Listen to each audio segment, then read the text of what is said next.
What's going on, guys? Thanks for tuning in to another episode of the Renegade Gold Standard podcast. My name is Zach Hernandez, and as always, I am joined by my co-host, Matt Llewellyn. Tonight, we're going to be previewing the 49ers and Commanders matchup this weekend. Before I toss over to Matt, if you're tuning in on Twitter, head over to youtube.com/49ers Hive. Join from there so we can see and interact with your comments. Matt, before we went on, first of all, how you doing this evening? I'm doing good, Zach. Got some projects done. Having a pretty good day, so can't complain, man. Ready for some football. It feels like it's been a long time since we talked or even saw 49ers. Just a sweet long week after that victory against Seattle. So I'm ready to jump right back into it. Yeah, I agree. Luckily, the 49ers played Thursday. They were able to rest the weekend. They have the long week ahead of the Commanders game. But before we went on, you were just telling me, you don't feel so good about this game. And I agree with you, especially after, Washington losing to New York on Sunday night. That was a tough game. It's going to be a tough game. We were already saying this is arguably the toughest of the 49ers remaining games. What is it exactly about the Commanders that makes you feel a little uneasy going into Sunday or Saturday? I mean, it's the number 4 defense in the NFL. So that in and of itself is something that's to be concerning. So it feels to me like it's going to be a defensive slog. Both sides are going to, be going after the quarterback, going to be taking playmakers out of the game. And it just feels to me that there is the kind of feeling that maybe the 49ers are going to let off the gas a little bit after that huge win against Seattle. They shore up the division or whatever. Kyle Shanahan came out and said, man, if we were desperate, there's a chance that Debo could play, but absolutely not in this situation. So like the situation says to me that, maybe if, a guy is dinged up or not, I don't think McCaffrey's going to get 26 touches. Like I think some of our guys are going to get a little bit less work. And against a team like the Commanders, who are still in the playoff hunt, who have something to play for, that desperation will come across and could cost the 49ers if they come out and just are kind of let down because of, the fact that they've already shorn up their division. I know that there's still a chance to catch Minnesota, but like at that point, being the 2 or the 3 at this point, I don't think matters a whole hell of a lot at this point. So they very well could just kind of, take it easy this week. Yeah. And like you said, the Minnesota game was insane. I still can't believe they came back. Largest comeback in NFL history on Saturday against the Colts. Looked like the 49ers had the second seed in sight wrapped up, or at least for temporary time being. But that's not the case. That's all right. There was some pretty interesting news that came out yesterday. We're not going to spend too much time on this, but I just wanted to get your thoughts regarding Jalen Hurts. And there was a reporter, I don't know where exactly he's from, an ABC producer that was tweeting that he had the source that Jalen Hurts had a broken collarbone and he was done for the year, sent Twitter ablaze. A lot of people weren't sure. And then about 20-30 minutes later, the rap sheets and the Schefters were coming out saying, no, it's not a broken collarbone. He just has a sprained throwing shoulder. And only this week, his status is in jeopardy. How much do you think this actually does open up the number 1 seed as a possibility for the 49ers? Because if the Eagles lose out and the Niners win out and the Vikings lose one. It's not going to happen. I mean, I think it's wishful thinking. I don't think it's going to happen. I don't think there's any chance whatsoever, to be honest. Okay. Yeah. I mean, it definitely is wishful thinking, but it was a huge story. And of course, it wasn't true. So, yeah, somebody kind of jumped the gun on that. It was kind of, I don't know. It's just kind of dumb. But yeah, I mean, the Giants finished the season with the Cowboys, the Saints, and the Eagles. The Cowboys, Saints, and Giants, I should say. The chance that they lose all 3 of those is not likely. So, and again, like I said, this is a game that I think the 49ers are in huge danger of dropping. And then, beyond that, it's not just the 49ers and the Eagles in play. The Minnesota Vikings are also in play. So they would need a loss or 2 from the Minnesota Vikings. If both things happened, you would need Minnesota to help you out too. And just the odds of all 3 of those things happening, I think, are slim and none. And I think that the 49ers aren't really super concentrating on that because I don't think that they think it's likely either. So it's kind of an interesting story how somebody jumped the gun and said he broke a collarbone, but yeah, it's one of those things where being first isn't as important as being right, and it would have been a huge blow to Philadelphia. And I still do think that there's something to the fact that he did sprain his throwing shoulder that could linger, so we don't know. But to have that come out as it did was pretty unfortunate. Yeah, yeah, I agree. And obviously never wish injury on any player, but I mean, the 49ers are going in here with beat up as hell. Like, if we could do it, any other team should be able to get through it as well. But this Saturday, excuse me, yeah, it is Saturday, Christmas Eve, they host the Washington Commanders at home. Christmas Eve game. The Commanders are coming off of a tough loss. I'm sure you've already seen it, but there was that, second to last play of the game where Terry McLaurin lines up. The ref tells him, move up a little bit. He moves up a little bit, and then he still gets flagged for that. There's obviously all these emotions going off because they lost this game in the way that they did. Excuse me. Does that carry over, in your opinion, into the next game to where they have that extra chip on their shoulder going up against a tough Niners team? They got that little extra oomph behind them. If they were a really good team, then I'd say chip on their shoulder. If they're not a really good team, then it's languishing, woe is me type attitude. So we'll see what happens. I think that the Commanders are better coached than to just fall flat, but I don't know.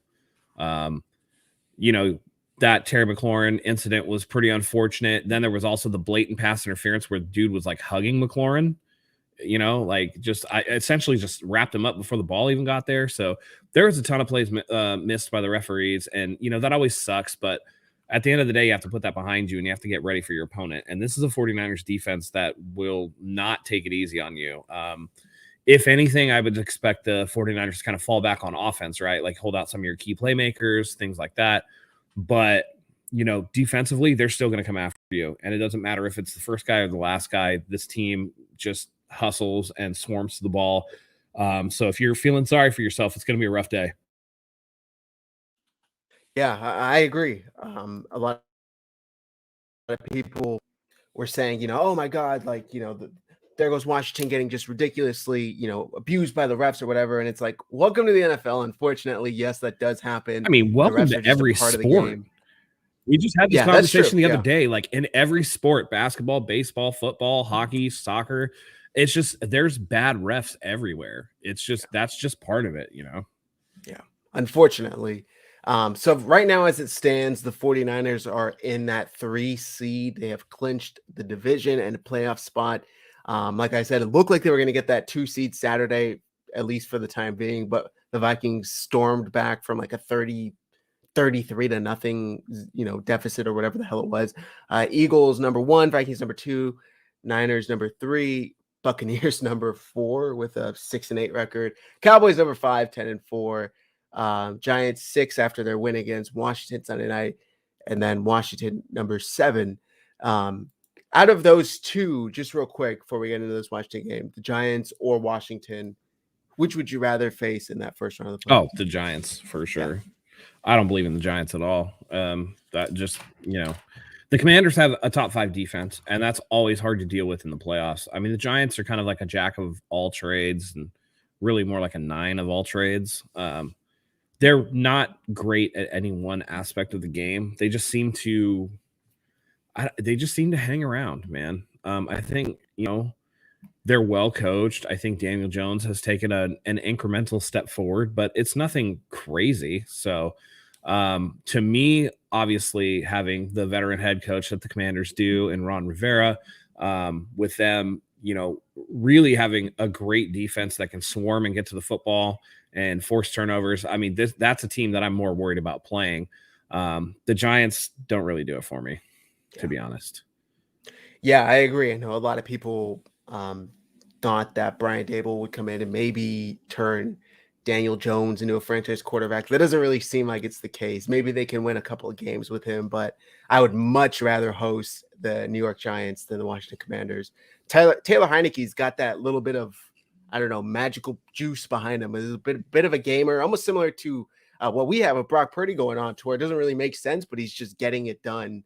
And also they have a pretty nasty defensive line, where the Giants, there's nothing that really scares me too much other than really good coaching. Um, so going into this weekend, the 49ers have the extra rest. The Washington Commanders are coming off a Sunday night game. What are you looking forward to seeing most Saturday, Matt? I know you were talking about, Christian McCaffrey's likely not going to get a bajillion carries like he did Thursday night. Does that mean maybe we see a little more Jordan Mason finally? I mean, it's possible. But then there's also a part of me that's like, when we were at the game and they were blowing out Tampa Bay, it took Kyle a long time to get those guys out of the game. So they very well could just go for the throat, right? It's not like they're playing for absolutely nothing. They are still playing for playoff positioning. But it's one of those things where I just don't know. I don't know if they're going to necessarily be able to play up to their fullest potential, given everything that's happened, right? Long week, a lot of celebration going on. You are kind of in the back of your mind worried about saving your guys a little bit for the playoffs. What does that look like? And then you have a Commanders team that, again, like you said, is a 7th seed right now.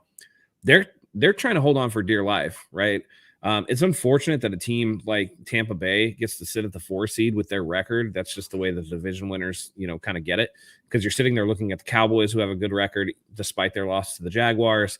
You're looking at the Giants, and the Commanders are sitting there, and it's one of those things where it's like, these are good teams, and the Packers aren't necessarily out of it, even though they're having a hard time or whatever. The Commanders are trying to play for their playoff life. And if you don't come in sharp against those teams and you're, worrying and looking to the future, that's when you get got. We talk about the classic trap game, and this is what I worry about. So, I'd love to see Jordan Mason, but at the same time, I'd love to see them keep their foot on the gas and try to get the best record possible and kind of keep the momentum going. The one thing that, they've won, a ton of games in a row, and the last thing that you want is to kind of kill that momentum because you're being passive. I could see it both ways, but it does worry me a little bit. Yeah, I agree, especially seeing now that the early line for this game is the Niners favored by 7. That's a pretty big line going into a game this late in the year, especially one that the Commanders need to have. Also saw that Chase Young could possibly make his debut this week against the 49ers. That would be a huge kind of boost for them defensively. On the flip side, the 49ers earlier today opened Javon Kinlaw's practice window along with rookie Kalia Davis, which would be huge. I don't know whether we should expect him this week, but hopefully by the end of the year. What do they have, 21 days to activate him? Yeah, they have 21-day window afterwards to be brought back. Yeah, so that would be definitely huge for the 49ers, especially as they keep losing defensive tackles left and right, or linemen in general left and right. Getting somebody as physically big as Javon Kinlaw back would be huge. So that was just today. They started his practice window. I also saw Danny Gray. It's just going into the practice reports. Danny Gray, Samuel Womack, full participants in practice. And on the flip side, Chase Young was limited. Danny Gray had that hamstring injury last week, and Samuel Womack has been dealing with that concussion. So hopefully they're both able to play. And if Chase Young does play, I'd imagine he'd be very limited. It's his first action back in over, I think, a year, right? So he hasn't played all season. So what are you looking forward to this week? I know you touched on the running game, but Brock Purdy came out of Thursday night. Kyle Shanahan said no further injuries. Would you expect them to maybe take it easy on him and not have a strong throwing game, or kind of similar numbers to what we've seen in his 3 games so far? Yeah, I think it'll be a little more run centric, but at the end of the day, your game plan is your game plan. So you're going to kind of work with that. You're going to kind of continue doing what you're doing. I think it's going to be more of a personnel shift. I don't think Kyle is very good when he tries to deviate away from what he does the best. So if you can get out and you can run the ball, then that'd be great. I think that either way, it's going to be tough sledding, and they're going to have to do a lot of things. At the same time, you also want to get Purdy reps. That way he can continue to grow and develop as a quarterback, because you're going to need him for the rest of the season. And, he does a lot of things really well. There are some things that he needs to work on. And again, like we said with Trey Lance at the beginning of the year, the best thing for these young quarterbacks is to get those reps. get in those situations, face the defense at full speed, and you can kind of grow and develop from there. So I'd like to see them kind of just status quo with the game plan. Just go about your business, handle your business, and if you can play up to par, then it shouldn't be a problem for you. Yeah, well said. There was an injury update today from Matt Mayoko, um, and he was saying he talked to Coach Shanahan, and Shanahan said, "Quote: I think he's in a good spot. He's better right now than he was last week going into the game, but he's still going to be somewhat limited today. And he was questionable going into last week's game, obviously with that oblique and rib injury. But the biggest takeaway is that he didn't suffer any further injuries sent after that game, so that was good. They kept him relatively clean. I know he took a couple sacks, but for the most part, no big hits. Um, Tavares read a couple comments, says, "Sup, fellas, my only problem with his defense is trying to stop mobile quarterbacks. We have not been great against them this season. Look at our losses this year." I feel like this has been a problem going back to the Robert Saleh days, where mobile quarterbacks have just always given this defense fits. Do you have any? I think we're looking at it in the wrong lens. Mobile quarterbacks are just a problem in general, aren't they? Yeah, That's why Justin Fields can't really throw the ball, but still has 1,000 yards rushing. It's why Lamar Jackson has been so effective for so long, despite not having developed further as a passer since his MVP season. It's why Kyler Murray still gets play, even though he's been erratic and before he tore his ACL. There's a reason why these quarterbacks are so good. It's just they're hard to deal with. A defense is not used to playing 11 on 11 football. And I know Kyle has talked about this before too. It's why the Trey Lance run the power up the middle stuff just didn't make sense to me. It's like you're taking the pass out of play. These mobile quarterbacks are the best when the defense doesn't know if it's run or pass, and then they have to defend both. And that's when you can get a guy in space. And we saw it with Purdy too. Purdy has made a couple of nice plays with his legs.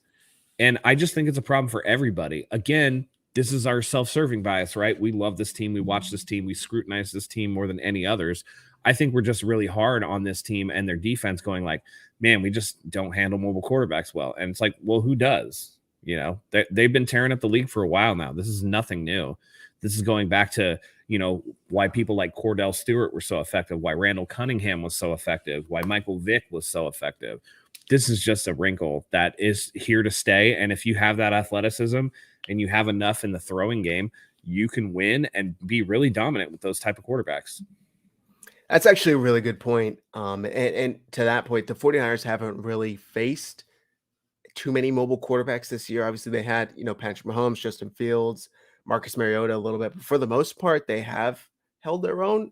It just comes in specific situations where they're able to pick up like a 3rd and 15 with their legs or something crazy like that. But I do think if any defense is equipped to go up against a mobile quarterback, it's this with the speed of their linebackers, their safeties. I think they're pretty well equipped to deal with that. Can Purdy win Offensive Rookie of the Year? Is that possible? No, I don't think so. It's a cool little thing, but you can't justify it statistically at all. Yeah. Unfortunately, maybe if he played half the season at least, maybe, but I mean, already with 3 games, he's leading all rookie quarterbacks, which is, let's be honest, basically just Kenny Pickett in touchdown passes. So just a cool little stat, but nothing too crazy. All right. So going back to this game, the 49ers basically shut out the Seattle Seahawks on the road. I know they let up 13 points, whatever, a touchdown, 2 field goals. Do you expect the Washington offense to be able to put up more against them this week? I know it's kind of tough to say just point wise, but maybe just statistically, will they have more success than Geno and Tyler Lockett, in your opinion? I don't think so. They're a very mid offense. Brian Robinson's good as a runner, but Taylor Heineke is just really middle of the road. Terry McLaurin, while also good, it can be contained. He's not like a guy that's going to absolutely kill you every single down, a DK Metcalf or a Tyler Lockett could. I think that the 49ers have proven, both in the Seattle game and in the Miami game, they're able to cover a lot of guys. Now, I will say in the Miami game that Tua was missing throws, and Tyreek Hill did get loose for a long touchdown. But I just think that, again, this defense is number one in all categories. I mean, Brian Robinson coming out of the backfield, running the ball, it's just like, well, he's going to run into this defensive line. I just don't see what Washington does that a lot of the other teams that we've shut down or really held to a lower than average performance for that team, what Washington is going to do that those other teams couldn't do. So for me, it's this, if anything, this is a type of like 17-13 sort of game, right? Like a really low scoring. Get ready to see a lot of Mitch Wishnowsky. You know what I'm saying? I don't know who the Commanders punter is, but get ready to see a lot of him too. And I think it's just going to be one of those where they're just battling in between the 20s and the 30-yard lines or whatever, and not really scoring a ton of touchdowns and breaking big plays. Yeah. Yeah, I agree. Looking at Washington's season stats here, and obviously takes it with a grain of salt, but they're averaging 18.9 points a game offensively and allowing 19.7 points per game defensively. So they're allowing more than they're scoring. 49ers on the flip side, they're averaging 24.1 points per game scored while allowing 15 points per game defensively. So even if they just go to their season average, the 49ers should be able to come out successfully with the win Saturday against the Commanders. Taylor Heineke, for some reason, he does worry me a little bit. He's not elite in any one category, but he's just got that bit of a gamer to him. He makes plays, and I think that's the reason why, even though Carson Wentz is healthy again, he's still keeping that starting job away from Carson Wentz, because there's just something about him that you can't really factor, you can't really put on paper. He's just got that it factor. And that's why he's still in the league, to be honest. I mean, going back to when he got the starting gig going into the playoffs against Tom Brady a couple of years ago and almost outdueled him. He could just make these plays, and Terry McLaurin, Jahan Dotson, they do have capable receivers. I think this is going to be a bigger test for the 49ers secondary, maybe than I imagined a couple of weeks ago going into it. I don't know if you feel the same way, but no, I don't. I don't believe in Taylor Heineke at all. He's got an 87.7 quarterback rating, only a 2-to-1 touchdown interception ratio. He's only completing 61% of his passes. This is the definition of just like middle of the road shit. And it's one thing when you're facing, a New York Giants team that's not necessarily the best defense, a Cowboys team that does have some talent but not necessarily the best, right? Other people that they've played on their schedule. Now you're going against the king. Now you're going against the king of the hill. And when defensive player of the year, Nick Bosa, is coming after you, like what are you going to do? I just don't think that Taylor Heineke is going to be able to get comfortable. I think the 49ers are going to keep him off balance. I know he's a gamer, but like really that's saying he punches above his weight. And, when you're punching above your weight, like Little Mac in Punch Out, and you go up against Mike Tyson, you're going to get your ass knocked out. And I think that's what's going to happen with Taylor Heineke. I think that the defense is going to make enough plays. We might even score a defensive touchdown. We'll go through that when I come up with my defensive players of the week. But I just don't. I know. And this is not, hey, we all have our opinions, right? I'm not saying you're wrong. I very well could be proven wrong. But even the name Taylor Heineke just screams like dude that works at an AutoZone getting you like shitty auto parts, Yeah, no, I could definitely see it. I don't know. I just think the 49ers, this is one that they can't sleep on. It's got like all the makings of the trap game.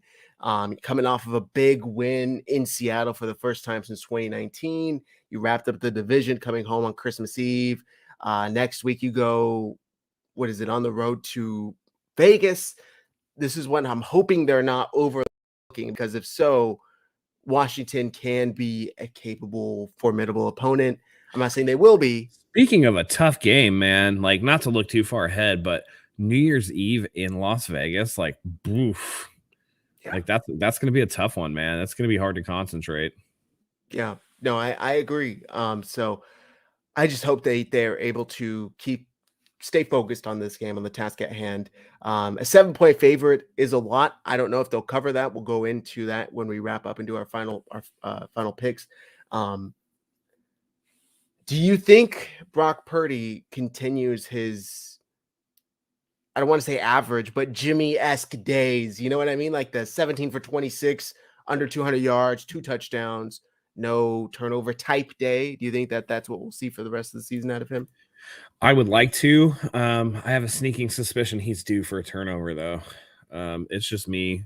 Whenever a quarterback goes too long without turning the ball over, it's almost like my spider goes off, and I'm like, I think it's coming. I think it's coming. So, I as long as he's, as long as he is not completely a train wreck, we'll deal with the ups and downs. All right. We can't come out here and expect him to be a top 10 quarterback every week. We can't expect him to come out, first 2 starts over 115 quarterback rating and 2 touchdowns in each game with no picks. Like, we're not going to be able to expect that. That's just, it's nice, right? But at the same time, something is going to have to give at some point. He's going to make a bad read, a bad play. We've seen it in the Tampa Bay game. He had an interception that he threw that was called back. There was another one this week. So it's just kind of like he's been getting a little bit lucky with some of the calls. Now we're going to see if that actually holds up and if he can kind of improve his decision making, or as most rookies do, if he's going to make that mistake or two during the course of the game. Hopefully it'll just be enough that it doesn't cost the 49ers too dearly and we kind of shake some of the kinks out before we get to the playoffs. Yeah. Yeah, well said. Like you said, he's had a couple there already. He just got lucky. They were called back, penalties or whatever the case were. But I agree. He's due for one, and hopefully it's just not in too big of a moment where it completely changes the game. I see here, I'm looking up the Commanders, and basically one of their wins this year has come over a team over 500. And their past 3 weeks, tied to the Giants, bye week, lost to the Giants. So I think you're spot on, actually, about they're about as mediocre of a team as the 49ers could face. And I think that that's a pretty big positive this late into the year when you need to stack as many W's to continue to play for playoff seeding or keep the seed you already have. You couldn't ask for a better opponent, in my opinion. I mean, obviously they end with the Raiders, who could be a tough team, and then the Cardinals, who are completely beat up at this point. But the Commanders, as far as a team that's still alive in the playoff hunt, I think is as beatable as anybody. Tavares' Purdy is still unknown. This is why he is looking so great. He's coming up on that 4-game, they always say once coaches get 4 games of film on you, it's coming up. So it is coming up, and we'll see what happens. Yeah. Tim Cassidy says, Duke gets rocked his first play, then goes down the field. He's not going to let the mistakes get to him. Listen, Jimmy didn't let his mistakes get to him either, but he still made a lot of them. And that's what you want. It's about what you do with the mistakes, right? It's one thing to not be bothered by mistakes. It's another thing to rectify the situation, learn and grow from your mistakes. Because Purdy hasn't been in there that long, we don't know if he's going to be able to do that or how quickly he'll be able to do that. So it's admirable that he doesn't get too down. He doesn't Cam Newton and put a towel over his head when he throws an interception. But at the same time, we want to see how he grows and prevents those from happening in the first place. So that'll just take time. Yeah. I'm looking up. I see Jerome Boger will be the official for the Saturday game against the Commanders. I don't know the stats on him. He's a pretty good referee. It wasn't like, what was it last week? Alex Kemp or whatever. Oh yeah, the 15 penalties, 139 penalty yards. It was just gross. A ridiculous get off amount. my TV. I'm seeing you way too much in this game. And I know we won the game, but at the same time, it's just like, come on. Again. Insane. He's Alex Kemp, the referee the Niners had against Seahawks, is refereeing the Eagles and Cowboys games. So good luck to both of those teams. Jerome Boger, for the most part, is pretty sound. I don't have the stats in front of me as far as how many of which penalties he calls, but if it's not like anything like last week, I'm happy, because there was a play where there were 3 penalties on the Niners, like just ridiculous shit. So hopefully nothing like that happens. Ian Sharp says Purdy has had some luck so far. He threw the ball straight to Seattle defender, should have been caught. Quandre Diggs just dropped that one, so he lucked out. Ace Bro, Purdy does have a shoot throw every game, but he's a rookie, not a 9-year vet. And that's true. And my only comparison between the two is that, Jimmy just doesn't care about his mistakes either. the thing about a rookie is he's probably, I mean, theoretically, your rookie should be making more than your 9-year vet. Obviously, we talk about Jimmy making those rookie mistakes a lot. It's just, dude, he's gonna make mistakes. It's just a matter of when. Yeah. Pterodome says people talking about, quote, when they catch up to Brock. What? I don't know if this is a reference to film. I don't know, but they're gonna catch up to him. That's just how it is. That's just how you don't get to do the same exact thing that you're doing without any adjustment. That's just not how it's going to go. Yeah.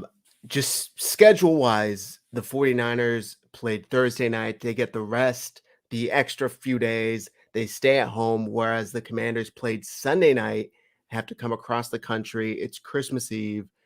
All of that definitely points to the 49ers being the more favored team, more rested. So hopefully that does come into play Saturday, and they're able to take advantage of that, because it does mean something, you know.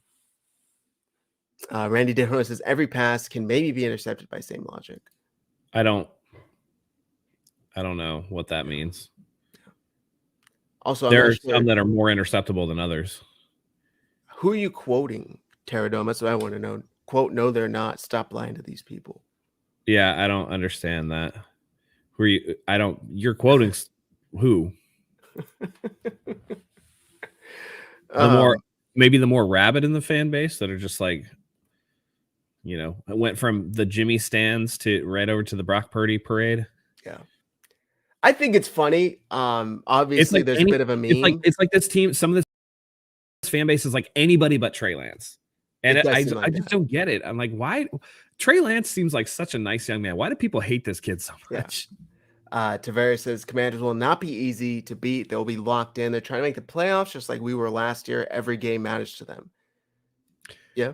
And that's very true. I just think that they're extremely mediocre. So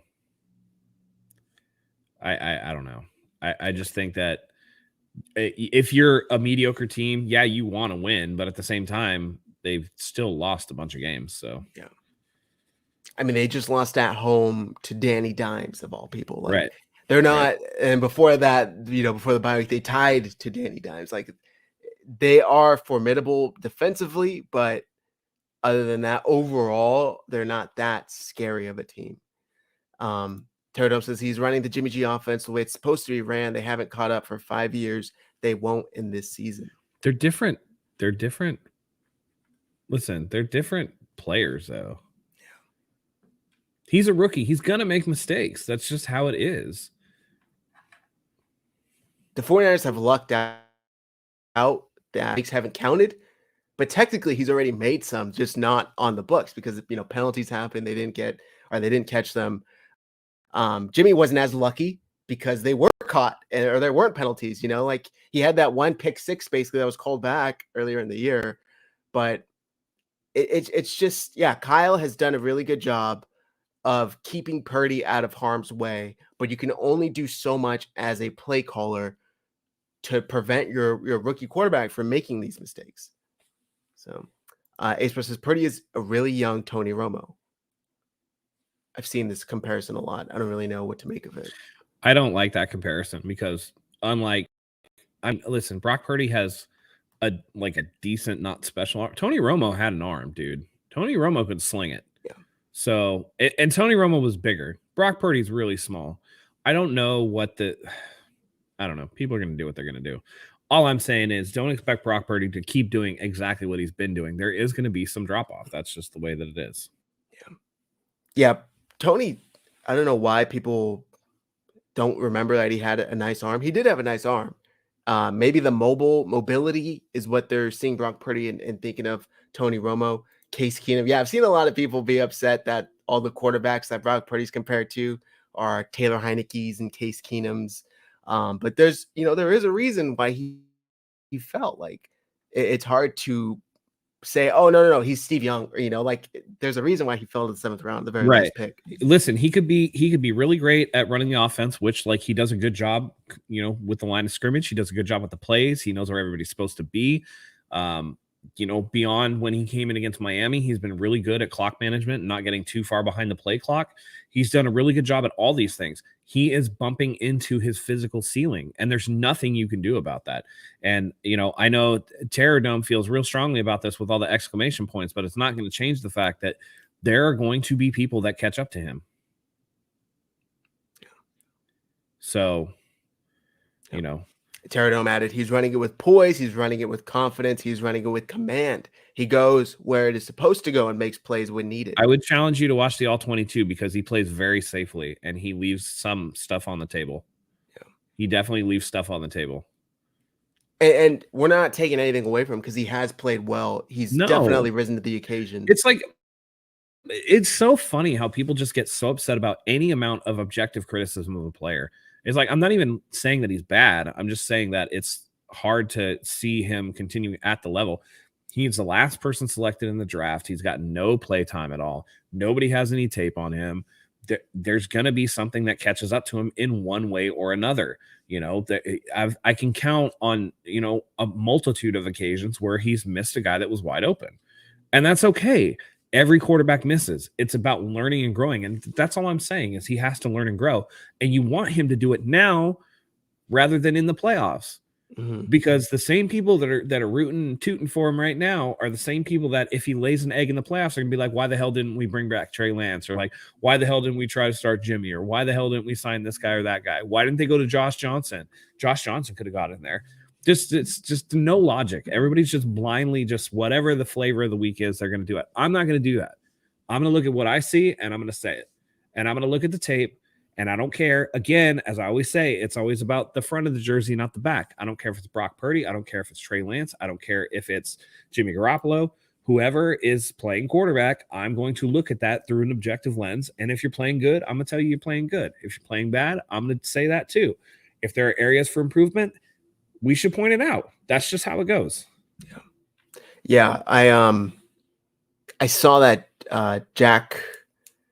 Gosh, I'm totally forgetting his name. Jack Hammer tweeted a play where he had Brandon Ayuk coming open in the middle of the field for about a 15, 20-yard gain, but he was flushed out to his right or his left and instead dumped it off to Christian McCaffrey. And all he said was, oh, he had, Ayuk open for a big gain here. Instead, it was a 1-yard pass.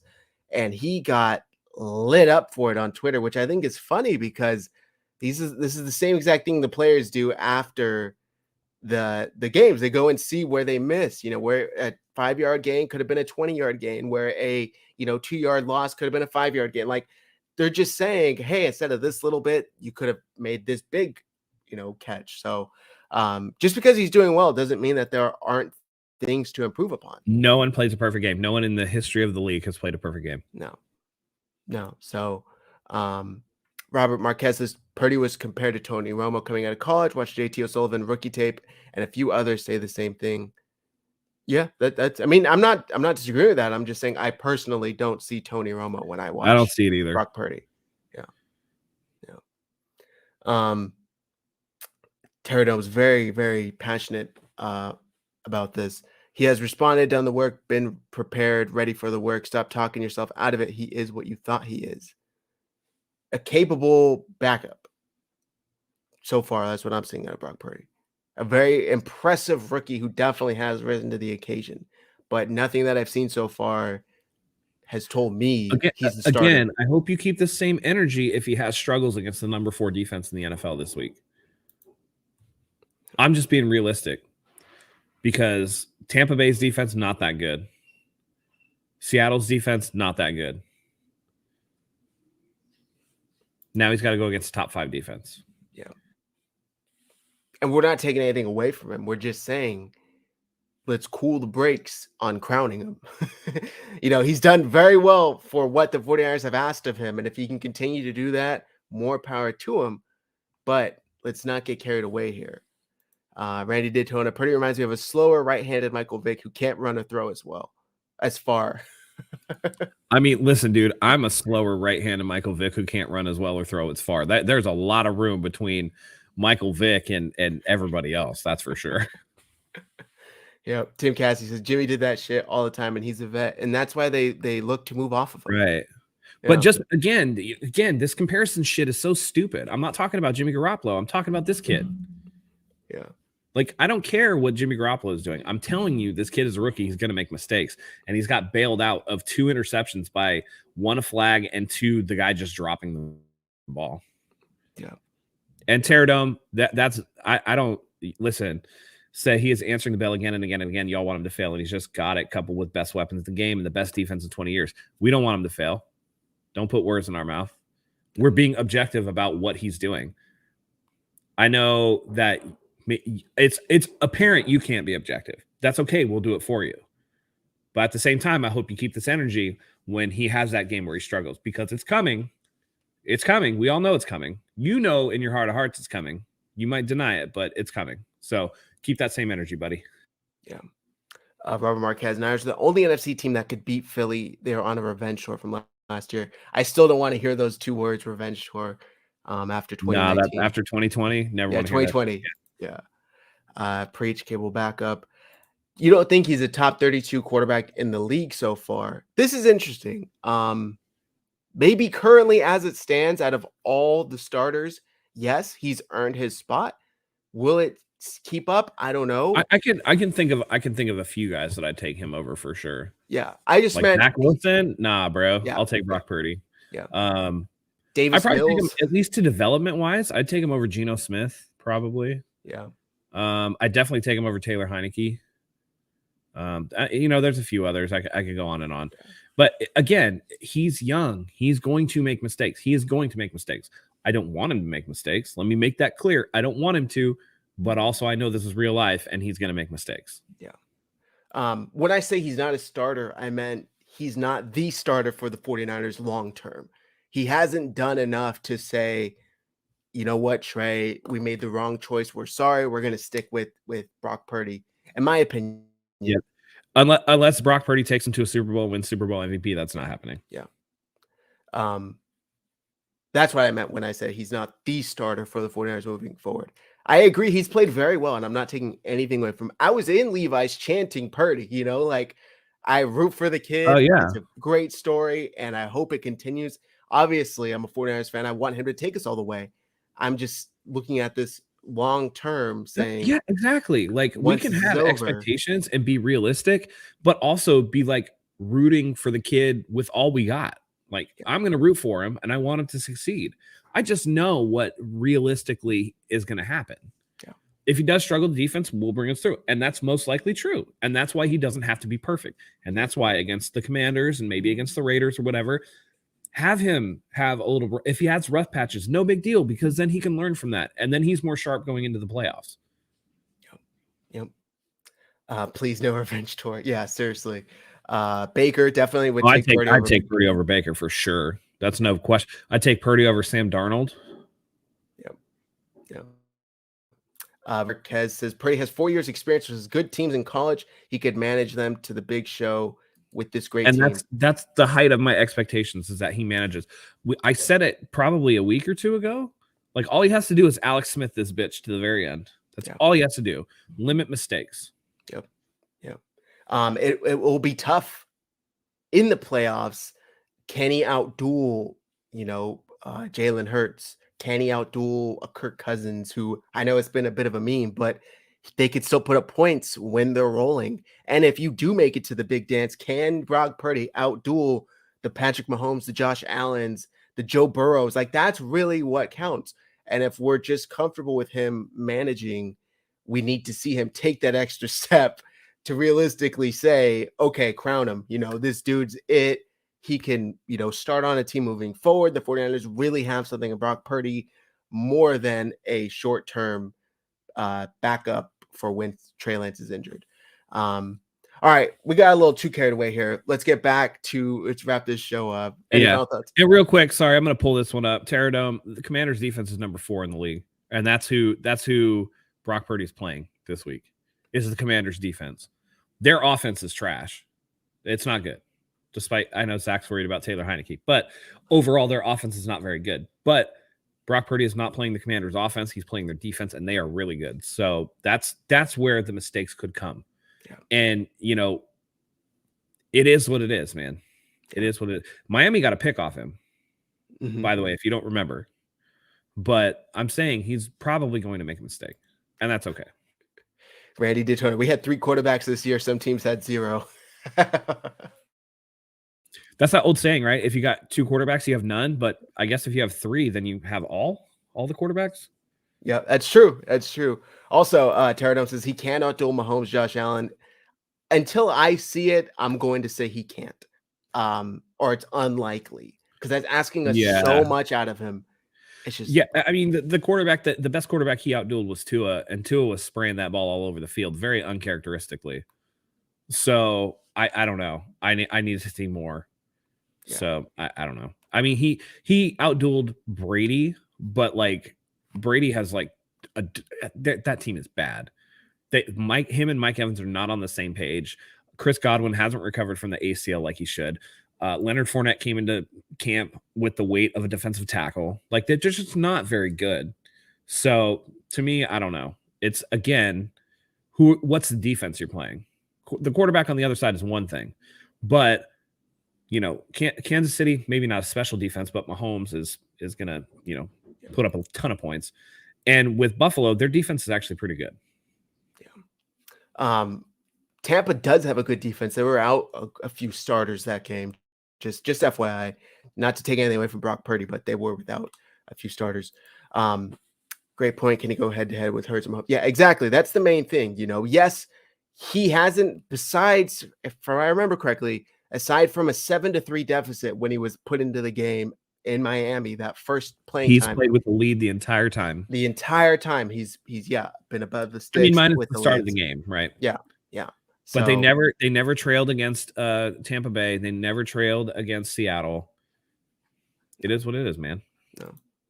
All right, let's get into our offensive and defensive MVP. But before we do, let's shout out our sponsor, MyBookie.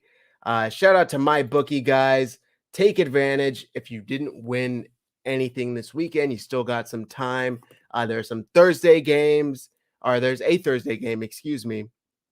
I believe it is it Jacksonville? Let me pull it up here before I'm talking out of my ass. Week 16. That's right. Jacksonville at Jets. Will we get to see more Zach Wilson? Does Mike White come back? Does Trevor Lawrence continue his ridiculous stretch? You can make some money on it with MyBookie. We all watch games. We all love games. Might as well make some money doing it. Head over to Mybookie.ag and use promo code HIVE, as in HIVE, when you sign up. It's below on the screen, and you will get your first deposit of $50 or more instantly matched. Take advantage of this double deposit bonus because it's not going to be here for much longer. So make some money and take advantage of the double deposit bonus while you can. You can parlay picks together. If you know somebody's going to have a touchdown, take that touchdown pick, get some extra cash. It's right before Christmas. Take advantage of it. Get some extra present money. Mybookie.ag, like I said, promo code HIVE, $50 deposit or more. Get it instantly matched. Bet anything, anytime, anywhere with MyBookie. All right, Matt. Defensive player. Wild in the chat. Our boy Pterodome is having a meltdown. Yeah. Defensive player of the game. We're unfaithful. He says, no faith. You guys are unfaithful. No, we're critical thinkers. Sorry that you apparently don't have that ability, but I'm not going to be blindly faithful to, again, my job isn't here to suck off the team. My job is to come in and just be objective about what I see. If that bothers you, then I'm sorry, but that I'm never going to stop being who I am. So, I mean, I'm trying to be realistic as a fan. We're not a fanatical show. We're not crazy. There are shows out there where if you just want a pump up of the team, no matter what happens, there are shows out there. You're more than welcome to go and see those shows. There's a place for everybody, right? But if you come here, just know what you're going to get. Like, I'm going to be objective. I'm going to tell you what I see because I've sat through this team, through the lean years, through the bad years. I've watched this team be absolutely dreadful. So when they're good, I'm still going to keep a mind to, hey, like, how good are they? How good could they be? Where can we improve? Because I would love to see them win championships, but I'm not just going to blindly drink the Kool-Aid of the team the whole like I hate the faithful moniker, that whole faithful to the Bay thing. I actually don't like it.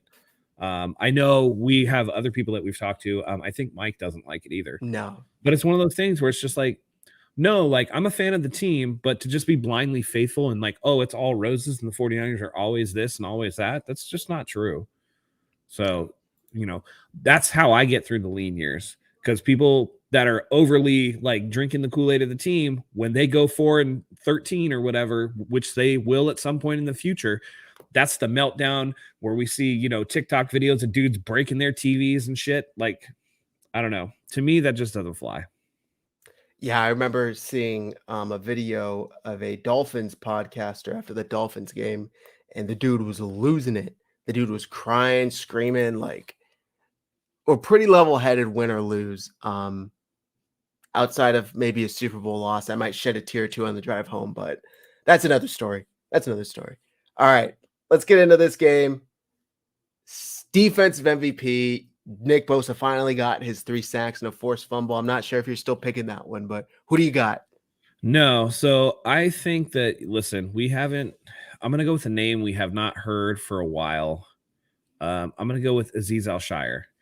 I think he needs to have 7 tackles, and I think he's going to have a pick 6. So I just think that, Dre Greenlaw's been getting a ton of run, rightfully so. He's been playing out of his mind. Fred Warner obviously is the captain of the linebacking core. I think that Azeez Al-Shire's been a little bit quiet, and he's due to pop. So 7 or 8 tackles and the pick 6. Yeah. Okay. I like that. Al-Shire is one of my favorites for sure. My defensive MVP, I'm going to go with Charvarius Ward. The dude easily had his best game of the year last week against Seattle, was going at it with DK for most of the night before he went out with concussion-like symptoms. Even though he passed the concussion test, Kyle still kept him out. I'm going to go Charvarius Ward. I don't know if he has a pick 6, but I think he has a pick for sure, and he makes Terry McLaurin's day hell. Offensive MVP, who do you got? I'm going to go with a guy who has also been quiet for the last couple of weeks, and that's going to be Brandon Ayuk. I think that he hasn't gotten the run that he's, needed. And a lot of that goes to, a little bit of the offense changing, a little bit more focus on him because Deebo Samuel's out. A little bit of Brock Purdy relying on some of those dump off weapons like Christian McCaffrey and George Kittle over the middle. But I think that, against this team, Ayuk's going to get loose. I think he has 3 catches for 75 yards and a touchdown. Okay. Yeah, I like that. I was expecting that out of him last week, but Purdy went to Kittle a little more. And that's who I'm going to stick with historically. December, for some reason, brings George Kittle alive. I remember last year he had that historic run in December where it was at Seattle. He had like 181 yards. And then following that, he had that game in Cincinnati. It was like 130, 140 yards or whatever going into overtime. I'm going to say George Kittle, 5 receptions, 125 yards, and a touchdown. But I agree. A lot of people are saying, Christian McCaffrey could very well be the offensive MVP. He could be. Ooh, I like this one from Great One. Robbie Gould, offensive player of the game, 16-10 Niners. I like it. Listen, Robbie had his Robbie moment last week where he just shanked a 43-yarder for no reason. It's just I've never seen a player look like they don't give a shit as much as Robbie Gould. He's so casual out there. It's crazy. I don't know. But it's very well possible. We see a lot of field goals this game. Yeah. Also, Robert Marquez's Janoris Jenkins playing this week. He played last week and came in for Ward when he went out with a concussion. I'd imagine he'll be active. I think he's going to be. Yeah, I think he's going to be active mainly because of the Dante Johnson injury. Like we got to have somebody there, and he didn't look terrible. So Janoris Jenkins is a former big time starter. So if they can get something out of him, that'd be nice. Yeah, agreed. Especially with Samuel Womack still dealing with that concussion, he's likely going to be active. I guess it's just a matter of what we see from him. If we see him, CMC will be MVP of the game. CMC running like a droid. Line up Trent in the backfield at the goal line. That would be hilarious. All right. Final score predictions. Also, guys, if you're watching, comment them in the chat. If you're watching after, leave a comment on the video, tweet them at us. If you get it right, we'll send you some free merch. Who do you got, Matt? So, again, this is like potential trap week. I just think the 49ers are vastly more talented than the Washington Commanders. I think it'll be a low-scoring game, so I'm going to take the 49ers 17-7. Okay. Yeah, I also think this will be somewhat low scoring. I have like 19-10 on my mind. I don't know why. I don't remember what the score was the last time they played when they had that mud bowl. It was like 10-3 or something I don't crazy. know, man. I feel like somebody have to go back and check the tape, but I feel like I was almost spot on with the Seattle score. You I were, think I either said yeah, 20-13 or 21-13. yeah, yeah. So, hey, if you Uh, got that feeling, man, just ride it. yep. We got a super chat from Gray Fox. Hey guys, sorry if I missed it, if you already talked about it, but does Javon Kinlaw make a difference in our defensive line? I'm serious. I don't know if he's valuable. I think so. When he's on the field, he plays well. He's a run stuffer. He's a wide body. He takes up a lot of room. Can free up Bosa and the other guys.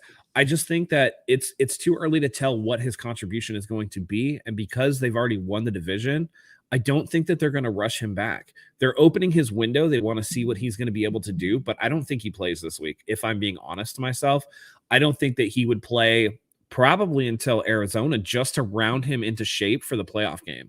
Yeah. That's just the way that I feel about it, but I could be wrong. The Kalia Davis thing is actually more interesting to me because he's a guy that they can throw out there and try to get some reps to if he's ready to go. So that's the one that I think is potentially more impactful right off the bat in terms of getting snaps and being out there to play. Yeah, I don't think it's any coincidence that the 21-day, 3-week timeline just happens to start when there's 3 games left in the year. They're probably just trying to get him activated right before the year going into the playoffs. And they're probably saying if we made it this far without him, we could probably just get the last 3 games wrapped up and then get him back for the playoffs, get him rolling in. That way he's not starting off cold. But he does 100% make a difference once he's in there. Javon Kinlaw is not only a huge person physically, but his performance, especially paired with Eric Armstead, I should say, is really, really important for the 49ers, especially the run game. So if they can get him back at even 50% of the time from what he was, that's a huge addition to this defense. Yeah, That the talent's never been in question. It's can he stay healthy, and he hasn't so far. And I really worry about the ability of that knee to hold up. So that's the most unfortunate part, is the fact that that you can see it pop on tape. You can see him, maybe not a sack guy necessarily, but you see him taking up 2 dudes, right? Just because he's such a big guy, such a strong guy. And again, that frees up other people. The talent is there. It's just so unfortunate that he's had to deal with so many injuries, particularly to that knee. Yeah. Yep. All right, guys. Gray Fox, thank you very much for your super chat. We really appreciate it. With that said, I think that's going to be a show for the night. I'm still dealing with COVID, so we're going to wrap up. Is there anything else you wanted to add in there, Matt? No, it's interesting. The 49ers are playing all Saturday games from here on out. That's just how the season's going to go. I wonder how that's going to translate to the playoffs. I'd like to see them get to the number 2 seed. I think that's a better draw. But if they can't do that, it is what it is. They're going to go into the playoffs as the number 3. There's no possible way that they're going to be able to get caught by Tampa Bay or whoever comes out of the atrocious NFC South. I just want to see them keep the momentum going. So if they can do that, even if they, for heaven forbid, they drop the game or whatever, if they can pull some positives out of it and just continue the momentum, limit the mistakes, and kind of keep the foot on the gas a little bit. I'm not saying, give Christian McCaffrey the ball 26 times, like they did last week, but keep the guys going. You don't want to go into the playoffs. One of the worst things in the playoffs that we've seen before is players who, maybe you took the last week of the season off and then you have a bye, and that's always when the number 1s get caught, right? Like they come out, they're super flat, they're rusty, they haven't played. I'd like to see them, keep it going. Yeah. I didn't even realize that, but yes, Saturday games the rest of the way. Thank you everybody for tuning in. We appreciate you spending your Tuesday evening with us. Hope you have a great rest of your week, and we will see you Saturday after the 49ers and Commanders game. You want to take us out? Absolutely. Thank you always. Thank you as always, guys, for joining us. We love having you here. We may not always disagree, but it's all love.